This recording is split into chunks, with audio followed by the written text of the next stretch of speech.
Good afternoon, Dr. Naik. My name is Izzy Westbury. I'm the secretary here at the Oxford Union.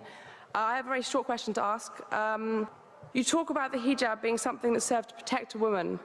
Surely it's extremely patronizing and degrading to prevent a woman from making that decision for herself. How could you answer that? What's the question, sister? I said, in your speech, you talk about the hijab being something that serves to protect a woman. But how is it not extremely patronizing and degrading in not allowing the woman to make that decision herself? Sister posed a very good question, that when I say that hijab is required for a woman, isn't it not degrading for the woman to patronize it? Isn't it degrading? If you read the Quran and Islam has prescribed hijab. That means the woman should be covered. The only part that can be seen are the face and the hands up to the wrist. This is for the modesty.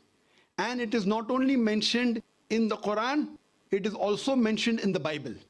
If you read the Bible in the 1 Timothy, chapter number 2, verse number 9, it says that women should be dressed up with shamefacedness. They should be dressed up with sobriety and should not wear braided hair or gold or pearls. It's further mentioned in the 1 Corinthians, chapter number 11, verse number 5, 6. The woman that does not cover her head, then she dishonors her head. Her head should be shaved off. Anyway, I don't agree with this. I'm just quoting you from the Bible.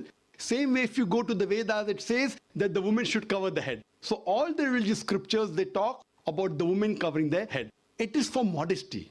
It is not to degrade the woman. And if you analyze, there was allegation made against me saying that Dr. Zakir Naik says that if they don't wear hijab, you know, that if you wear Western clothes, there are chances the woman will be raped. It is a misquotation again. What I said, that if women wear revealing clothes, they have more chances of being raped. What I was doing, the same newspaper, Sunday Times, which spoke against me 1 year before, on the March of 9th, 2009, Sunday Times carried an article. In Britain, 1 out of 7 feel that the women who wear sexy revealing clothes, she should be hit. I'm sorry, I don't agree with it. This is the statistics that was given in the Sunday Times on the 9th of March 2009, that in Britain, 1 out of 7 Britishers believe that the women who wear revealing and sexy clothes should be hit. I disagree with this. Furthermore, one more article came in 2005 in the same newspaper, Sunday Times. It said that 26% of the Britishers, they feel that wearing revealing clothes is partially or totally responsible for the rape.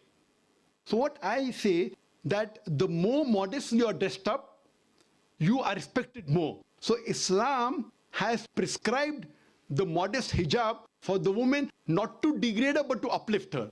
I do agree there may be cultural differences. Islam cannot force anyone to adopt it. There are cultural differences. For example, I'll give you an example.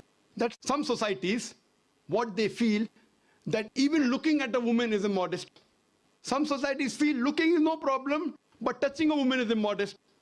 Some of the societies feel shaking hand is no problem.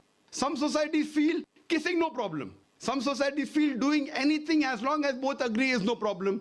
Different societies and different cultures have got different rules and regulations. When I went to America, while I was giving a talk, one of the Americans told me, "You Eastern women, you're immodest." I was shocked. So I said, "Why do you call the Eastern woman immodest?"